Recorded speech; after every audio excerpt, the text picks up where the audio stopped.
수양회 충만한 은혜 받으세요. 한번 인사하시겠습니다. 장로님 기도하셨지만 못 가시는 분들도 있지요. 같이 기도하면 동일한 은혜 받을 줄로 믿습니다. 꼭 열심히 기도하셔서 희년의 복이 임하기를 주님의 이름으로 축복합니다. 한번 받아실까요? 좁은 문으로 들어가기를 힘쓰라. 오늘의 말씀의 제목은 좁은 문입니다. 좁은 문, 예수 믿지 않는 사람들도 잘 알지요. 왜 그럴까요? 왜 그럴까요? 소설이 있잖아요, 소설이. 앙드레 지드의 그 소설. 실제로 그 앙드레 지드는 이 누가복음 오늘 본문에 나오는 좁은 문으로 들어가기를 힘쓰라 라고 하는 말씀이 동기가 되어서 그 명작을 남겼지요. 거기에 나오는 주인공의 어머니가 이 방탕한 여인이었죠. 여러 남자의 편력을 가지고 바람피고 부정한 짓을 하고 넓은 길로 들어갔지요. 주인공과 거기에 나오는 등장인물들이 어떤 길이 성결한 길이고 좁은 문인지 하는 부분들을 보여주는 그런 소설이 바로 앙드레 지드의 좁은 문이 되겠습니다. 오늘 왜 주님께서는 좁은 문으로 들어가기를 힘쓰라 그렇게 말씀하셨을까요? 그것은 사람들이 와서 질문을 했습니다. 오늘 23절 한번 보실까요? 23절에 보시면 어떤 사람이 여짜오되 주여 구원받는 자가 적으니까. 그러니까 궁금하지요. 구원받는 사람이 많을까요, 적을까요? 예수님께서 직접적으로 말씀하지 아니하시고 오늘 보니까 많나 적나 했더니 좁은 문으로 들어가기를 힘쓰라. 물론 마태복음에 보시면은 이렇게 되어 있습니다. 마태복음 7장 13절 14절 좁은 문으로 들어가라. 멸망으로 인도하는 문은 크고 그 길이 넓어 거리로 들어가는 자가 많고 생명으로 인도하는 문은 좁고 길이 협착하여 찾는 자가 적다. 찾는 자가 적다 그렇게 말씀을 하셨습니다. 자, 옆에 있는 분 한번 보십시다. 우리는 지금 예배를 드리고 그리고 교회에서 와서 이렇게 있는데 과연 구원받았을까? 잘 한번 보십시오. 나야 매번 예배 드리고 하나님 말씀 듣고 오늘은 물론 우리는 성도의 견인, 성령께서 강력하게 견인하셔가지고 어디까지 견인하신다? 천국까지 견인하실 것입니다. 그러나 또 다른 한면으로는 견인을 당하려면은 넉넉히 있어야 되겠는가 그러면은 그런 게 아니라는 거예요. 구원의 양면성이 있다는 겁니다. 하나는 우리가 아무리 죄를 짓고 해도 성령께서 강력하게 인도하시지만은 또 다른 한면은 우리에게 힘쓰라 말씀하고 있습니다. 한번 따라하게 좁은 문으로 들어가기를 힘쓰라. 그러니까 그 사람이 구원받은 걸 어떻게 합니까? 내가 구원받았다 그러면 구원받는 겁니까? 내가 구원을 주는 자입니까? 그 사람이 구원받았는지 아니 받았는지를 아는 방법은 뭔가 하면은 저 사람이 힘쓰고 있느냐 힘쓰지 않느냐 우리 주님께서 직접 하신 말씀입니다. 자, 그 질문에 대해서 어떤 사람은 이렇게 말했는데 오늘 성경은 너무너무 중요하니까 예수님께서 아주 정교하게 말씀을 이 성경은 글로서 표현한 거기 때문에 글로서도 용법이 있습니다. 용법이. 우리 교우들하고 많이 나눈 것이 수미상관법, 봉투구조. 자, 오늘 한번 구조를 한번 보실까요? 화면을 보시면은 1, 2, 3, 4 또 제일 밑에서 1, 2, 3, 4 이렇게 올라가지요. 저것을 중간에 4번에 나오는 26절을 핵심으로 해서 대칭으로 이렇게 좁혀져 나가는 그런 구조로 오늘 본문은 구성되어 있습니다. 자, 그러면 26절이 제일 중요하지요. 사람들의 질문이 이렇습니다. 구원 받겠느냐 못 받겠느냐라고 했더니 어떻게 대답했는가 하면 사람들은 같이 한번 읽어볼까요? 시작. 그때에 너희가 말하되 우리는 주 앞에서 먹고 마셨으며 주는 또한 우리를 길거리에서 가르치셨나이다. 자, 내가 지금 구원을 받느냐 못 받느냐 너 구원받아? 라고 했더니 사람들이 이렇게 대답했다는 겁니다. 주님, 우리는 주님과 함께 식사같이 했지 않았습니까? 대화하면서. 그리고 주님의 말씀을 우리 주님께서는 해변에서도 가르치시고 또 동산에서도 가르치시고 길에서도 가르쳤죠. 주님 길에서 막 복음 전하고 가르칠 때 우리가 듣지 않았습니까? 어떻습니까? 구원을 받으려면은 식탁의 교제 중요하지요. 예수님께서는 제자들과 식탁의 교제 참 중요하게 생각하셨습니다.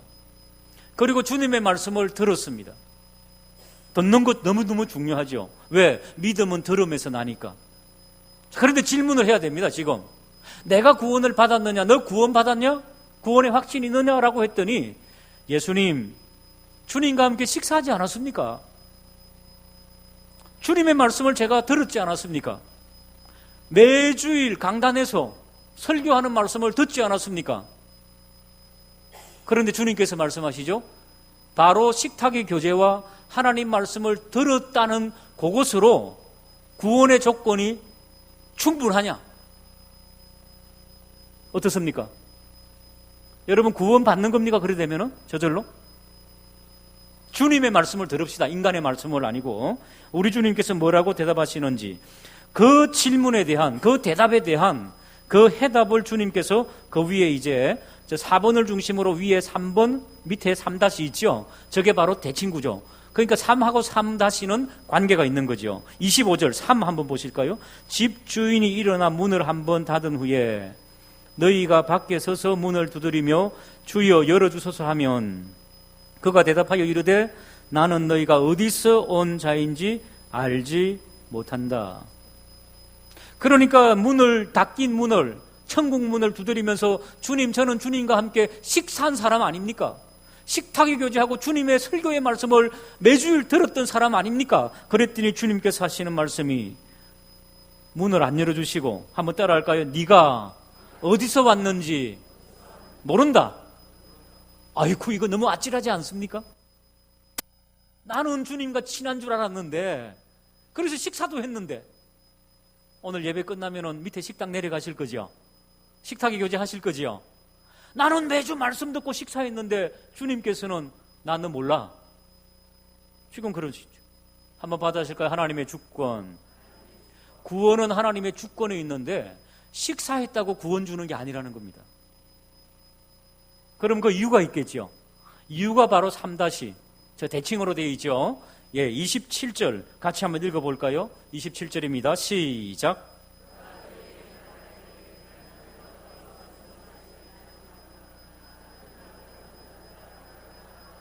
여기가 이유가 나오네요. 나는 너희가 어디서 왔는지 너희를 도무지 모른다. 식사는 하긴 했지만 나는 너희들을 인정하지 않는다. 왜냐하면 거기 나오지요. 한번 따라할까요? 행악하는 자들아 나를 떠나가라. 예수님과 함께 식탁에 교제하고 설교 말씀을 들었는데 세상 사람들처럼 악을 저지르며 살았답니다. 그런 사람은 무엇이다? 천국 문이 닫혀가지고 열어주지 않는다는 것입니다. 사도행전 10장 34절 35절. 자, 저기 보시면은 베드로가 입을 열어 말하되 내가 참으로 하나님은 사람의 외모를 보지 아니하시고, 그 사람의 중심을 보는데요. 오늘 여기 앉아서 예배드립니다. 너무너무 귀한 것입니다. 그런데 하나님께서는 진짜 예배드리는 이런 모습으로 세상에 나가서 사느냐? 외모를 안 보시고 우리의 중심, 영혼을 보신답니다. 저를 포함해서 우리가 예배당에서 예배드리는 이 아름다운 모습이 세상에 나가서, 사회에 나가서 우리의 모습이 되기를 주님의 이름으로 축복합니다. 마태복음 7장 21절에서 23절 보시면은 이런 말씀이 있습니다. 마태복음 7장 21절. 나더러 주여 주여 하는 자마다 다 천국에 들어갈 것이 아니요. 아니, 어떤 성경에서는 주의 이름을 부르는 자는 다 구원을 받으리라. 그거는 구원의 한 면이라 그랬죠. 구원에는 양면이 있습니다. 주의 이름을 불러도 천국에 못 가는 사람이 있대잖아요. 다만 하늘에 계신 내 아버지의 뜻대로 행하는 자야 들어가리라. 그러니까 우리는 어떻게 기도해야 되겠습니까? 하나님, 제 삶이 하나님의 뜻 안에서 살고 있는 겁니까? 물어봐야 되지요. 22절, 그날에 많은 사람이 나더러 이르되 주여 주여 우리가 주의 이름으로 선지자 노릇하며 주의 이름으로 귀신을 쫓아내며 주의 이름으로 많은 권능을 행하지 않았습니까? 교회에 있다 보면 귀신 들린 자도 있을 수 있습니다. 귀신을 쫓을 수도 있습니다. 근데 그것이 다가 아니다는 겁니다. 주님의 이름으로 그렇게 했는데, 그런데 주님께서는 그들이 천국까지 못하는 이유를 말씀하고 있습니다. 같이 한번 읽어보겠습니다. 시작. 그때 내가 저희에게 밝히 말하되 내가 너희를 도무지 알지 못하니 불법을 행하는 자들아 내게서 아까 말했죠. 행악하는 자들아, 불법을 행하는 자들아. 오늘 수양의 첫날 말씀을 바로 이 부분을 증거하려고 합니다. 불법, 행악하는 자들아. 그러니까 오늘 이 첫 번째 결론이 나오지요. 주님과 함께 식탁의 교제도 중요하고 하나님 말씀 듣는 것도 중요한데 그 말씀의 뜻대로 살아들이지 못하는 삶을 살았다. 그러면 적어도 구원이 있습니까? 없습니까? 적어도 없다는 거예요. 지금 이 본문에서는. 물론 우리는 구원을 받을 것입니다. 그러나 이 본문에서는 없다는 거예요. 문이 한번 닫히면 열어주지 않는 하나님의 주권의 역사가 여기에 있다는 것을 말씀해 주고 있습니다. 자, 그런 삶을 계속 살면서 하나님을 믿노라고 하면은 이제 2번으로 가보시기 바랍니다. 위에 2번. 2번은 24절입니다. 24절 하반절. 내가 너희에게 이르노니 들어가기를 구하여도 못하는 자가 많으리라. 누구에게 하는 말씀입니까? 유대인들에게 주시는 말, 유대인들에게. 그 당시 유대인들은 하나님 믿었습니까? 안 믿었습니까? 하나님을 믿었습니다. 그런데 예수님을 안 믿었습니다. 참 이상하지요. 하나님을 믿는 사람은 예수님을 알아보게 되어 있는데 예수님을 안 믿었습니다. 왜? 예수님께서 너희들 태도를 고치고 하나님을 믿어야 된다. 그러니까 기분이 나빴던 거지요. 그 당시 사람들은 로마의 속국으로 있었잖아요. 로마의 식민지. 로마 사람들은 성적으로 굉장히 문란했습니다. 아시죠? 어떤 남자가 여자와 함께 간음하다가 붙잡혀 와가지고 예수님 앞에 붙잡힌 여인을 데리고 이 사람을 돌로 치야 되냐 말아야 되냐 한 거 아시죠? 요한복음 8장이 나오죠. 그 사람들 유대인들입니다. 남자는 어디 갔어요? 남자는 로마의 그 성적인 타락한 문화를 영향을 받아가지고 하나님 말씀을 듣고 하나님 믿는다 그랬는데 뒤에서는 뭐 했다? 우리나라 조선시대 많은 양반들처럼 첩 끼고 첫째 부인, 둘째 부인, 셋째 부인 끼고 애매하고 살았다니까요. 그래놓고 구원받을 수 있습니까? 없습니까? 없다니까요. 주님께서 말씀하시잖아요. 들어가기를 너희들이 원하지만은 많은 자가 행악을 행하기 때문에, 불법을 행하기 때문에 들어갈 수가 없다. 그러니까 2-로 내려가 보시겠습니다. 2-28절 같이 한번 읽어보겠습니다. 시작. 모든 선지자는 하나님 나라에 있고 오직 너희는 밖에 쫓겨난 것을 볼 때에 거기서 슬피 울며 이를 갈리라. 우리 여러분 교회 다니면서 아브라함과 이삭과 야곱과 요셉의 하나님 많이 들었지요. 그러니까 꼭 우리 믿음의 조상인 것 같지요. 그 사람들도 그렇게 생각했다는 것입니다. 그런데 아무리 우리 입에서 아브라함, 이삭, 야곱을 덜 믿긴다 하더라도 하나님의 뜻에 부합한 생활이 되지 못하면은 안 된다는 것입니다. 오늘 말씀 들으면서 주님, 이 무거운 말씀을 들으면서 한 번 구원받으면은 놓치지 않는 줄 알았는데 이건 무슨 말씀이냐? 구원의 양면성. 여러분 아닙니다. 하나님의 뜻대로 살지 못하는 자는 애당초 그 사람은 구원받지 못했을 수가 있다는 겁니다. 애당초 선택받지 못했을 수가 있다는 겁니다. 그러니까 구원받은 사람은 하나님의 구원의 은총을 받고 나서 그 구원의 뜻대로 사는 사람은 하나님의 택한 백성, 뜻대로 살지 못하는 자는 애당초 하나님께서 안 택한 거 내 혼자 그냥 다닌 거예요. 지금 예배당을. 여러분 신앙생활 하다 보면 목회자의 눈으로 보면은 스스로도 그렇지만은 그런 사람들이 들어 있습니다. 조심해야 됩니다. 그런 사람들에게 물들면은 종교 행위를 하는 거예요. 종교 행위를. 거룩한 척하고 잘 믿는 척하고 내 식으로 안 믿으면은 죄인인 양 사람들을 정죄하고 그렇게 돼 있다니까요. 유대인들처럼. 아무리 우리 입에서 거룩한 이야기를 꺼내더라도 하나님이 우리를 보신다는 것을 우리 한 번 더 명심하고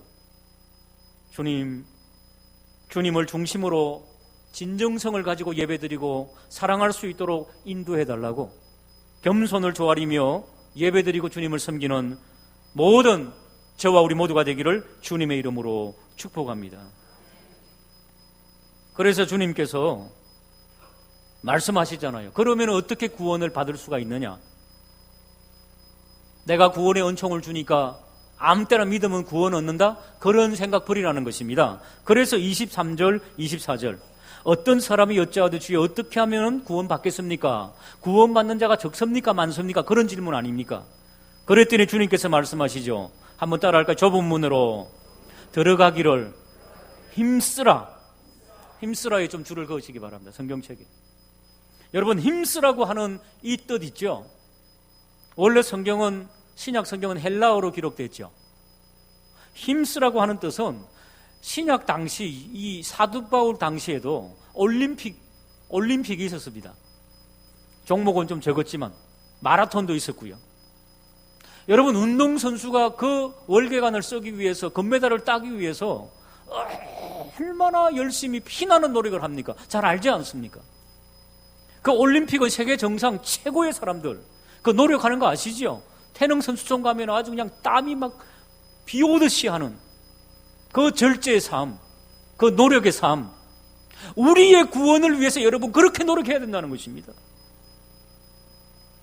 이번에 수양회 준비하시는 분들, 와, 정말 직장도 있는데 하는 걸 양보하시고 막 그렇게 하시더라고요.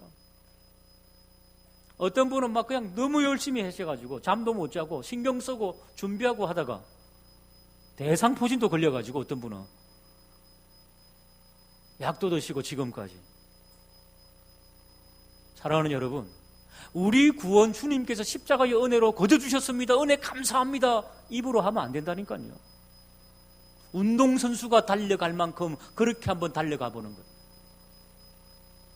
우리 주님께서 그렇게 말씀하십니다. 디모데전서 6장 12절입니다. 같이 읽어볼까요? 시작. 믿음의 선한 싸움을 싸우라. 영생을 취하라. 이를 위하여 내가 부르심을 받았고 많은 정인 앞에서 선한, 적어보십시오. 너가 부르심을 받았다, 구원을 받았는데 어떻게 해요? 믿음의 선한 싸움을 싸우라. 똑같은 단어입니다. 힘쓰라와 싸우라는 똑같은 단어. fight. fighting 그렇게 하잖아요, 저희들이. fighting. 그러니까 저 싸움은 생명을 건 싸움입니다. 그러니까 우리가 신앙생활 하는 것은 생명을 건 전쟁이 돼야 된다는 거예요. 영적 전쟁. 그렇게 싸우고 있느냐? 우리 주님께서 물어봅니다. 왜? 예수님의 십자가의 피가 너무너무 고귀하니까 너희들 내가 목숨을 던졌으니 너희들도 좀 흉내 좀 내다고 우리 주님께서 그렇게 말씀하시는데 오늘 그런 분들이 여기 앉아서 예배드리고 있음을 믿으시기를 주님의 이름으로 축복합니다. 옆에 있는 분들에게 할렐루야. 예, 여기 있는 분들은 다 그런 분들 같아요. 그런 구원의 감격. 자, 또 얼만큼 이 힘쓰라는 것인가 하면 누가복음 22장 44절. 누가복음 22장 44절을 한번 읽어볼까요? 저기 화면을 보시고 시작. 더욱 간절히 기도하시니 땀이 땅에 떨어지는. 자, 저기 보십시오. 예수님께서 십자가를 앞에 두고 인간의 그 모든 죄악을 걸머지시고 십자가를 지신다는 것이 얼마나 무거운지를 우리에게 보여주고 있습니다. 예수님은 기도하실 필요가 있습니까? 없습니까? 예수님은 하나님이시기 때문에 기도를 받으시는 분입니다. 그런데 예수님께서 기도하셨습니다. 우리에게 모범을 보이시는 거죠. 너희들 죄악을 용서하기 위해서는 얼만큼 사람이 전투를 해야 되는지 힘쓰고 애써야 되는지를 알아야 된다는 겁니다. 간절히 기도하는데 땀이 땅에 떨어지는 뭐 같으라? 빗방울 같으라. 저게 문학적인 표현일까요? 실질적인 표현일까요? 예, 많은 성경학자들이 의사들에게 물어보니까요, 극도의 스트레스를 받으면은, 극도로 고민에 빠지면은 모세혈관이 터져가지고요 땀이 떨어지는 게 아니라 피가 떨어진대요, 실제로. 근데 우리 인간들이 그런 극도의 스트레스가 없으니까 땀만 나는 거예요. 그냥 진땀만. 그러니까 많은 분들은, 성경학자들은 예수님은 실제로 피가 뚝뚝 떨어졌다는 거예요. 그만큼 힘들고 어려운 고뇌의 시간이 있었다. 이렇게 예수를 믿어야 된다는 겁니다, 여러분. 이렇게 힘써야 된다는 겁니다. 좁은 문으로 들어가기를. 좁은 문으로 들어가기를 힘쓰는 사람은 유대인이든 이방인이든 상관없다는 겁니다. 자, 힘쓰는 사람 밑에 이제 29절 30절 마지막 대칭이 나오죠. 29절 보면 사람들이 동서남북으로부터 와서 하나님의 잔치에 참여하리니, 여기 동서남북으로부터는 어디를 말합니까? 유대를 벗어난 이방인들, 저 멀리 있는 동서남북의 사람들이 예수님께서 우리를 위해서 십자가에 못 박혀 피 흘려 우리 죄를 사하셨구나, 너무 감사하다, 할렐루야 하고 나도 힘써야지 라고 들어오는 이방인들, 그들은 하나님의 나라의 잔치에 참여한다. 바로 그 자들이 누굽니까? 저와 우리 모두잖아요. 지금 이방인들, 우리 유대인 아니지 않습니까? 근데 어떻게 우리가 지금 이 예배를 드립니까? 그 구원의 감격을 알기 때문에 여기 앉아 있는 것 아닙니까? 너무 감사하지 않습니까? 할렐루야. 그래서 예수님께서 구원의 공칙을 하나 말씀하십니다. 그 뒤에 같이 한번 읽어볼까요? 30절 시작. 나중된 자로서 먼저 될 자도 있고 먼저 된 자로서 나중된 자는 누굽니까? 우리 이방인들이잖아요. 이방인들이 구원에 이르고 먼저 구원의 기회를 받은 유대인들은 버림받고 그런 자들도 있다는 겁니다. 그러니까 구원의 공식, 누가 구원받을 수 있습니까? 구원받는 자는 얼마나 되겠습니까? 라고 했더니 주님께서 좁은 문으로 들어가는 자는 구원받는다, 그 말이지요. 그렇게 힘쓰는 자는 구원받는다. 그러니까 구원의 공식이 뭡니까? 먼저 믿은 유대인도 아무것도 아니구나. 특권은 있었지만은 그것을 선용하지 못하면 안 되는구나. 자, 그러니까 첫 번째 구원의 공식 뭡니까? 아브라함과 이삭과 야곱의 혈통적 후손이라 그래도, 유대 땅에 태어났다 그래도 구원받을 수 있습니까? 없습니까? 힘쓰지 않으면은, 하나님의 뜻대로 살지 못하면은 그들도 구원이 없다는 겁니다. 그러니까 구원의 공식 1, 뭡니까? 구원은 혈통적이나 지역적이 아니라는 겁니다, 여러분. 혈통 같으면 우리 다 버림받았죠. 그러니까 우리 아버지가 목사고, 우리 아버지가 중직자고, 우리 아버지가 교인이라고 우리 자녀들이 저절로 구원 받습니까? 못 받습니까? 못 받습니다. 기회는 주어지죠. 기회는 주어지지만은 저절로 되는 게 없습니다. 그들도 여전히 힘써야 된다는 것입니다. 자, 군대 가면은 고참이 있고 쫄병이 있죠. 무슨 순입니까? 키 크면 고참이고 키 작으면 쫄병입니까? 아니죠. 먼저 들어오면 고참이고 늦게 들어오면 쫄병이지요. 신앙생활도 그게 성립할까요? 구원의 공식에? 아닙니다. 구원의 공식은 먼저 예수 믿었더라도 꼬레비가 될 수 있고, 늦게 믿었지만은 빨리 진행해 나갈 수도 있다는 것입니다. 그러니까 구원의 공식 2번은 뭐라고요? 구원은 시간순이 아니라는 것입니다. 세 번째 한번 따라할까요? 구원의 특권. 구원의 특권을 교만으로 응답하면은 버림받고, 유대인들 겸손으로 응답하면은 하나님의 나라의 잔치에 참여한다는 공식이 있지요. 앞으로 여러분, 우리 주님께서 주신 구원을 너무 값싸게 치부하지 마시기 바랍니다. 하나님이 주신 그리스도의 십자가의 고귀한 피가 거기에는 녹아 있어야 됩니다. 그렇다면 얼만큼 우리가 응답해야 되는지를 말씀해 주고 있습니다. 그러니까 그 사람이 구원받았는지 안 받았는지는 무엇을 보면 안다고요? 그 사람의 열매를 보면은 저 사람은 애당초 구원의 은총이 있었구나, 아니면 없었구나 하는 것을 알 수 있다는 것입니다. 그렇기 때문에 주님께서는 구원의 이 기회를 놓치지 말고, 구원의 길은 좁은 길이지만, 협착한 길이지만은 너희들은 그 길로 들어가기로 힘쓰라. 할렐루야. 그런 놀라운 역사가 앞으로 있는 신앙생활과 우리 수양의 속에 넘치기를 주님의 이름으로 축복합니다. 기도하시겠습니다. 하나님 아버지,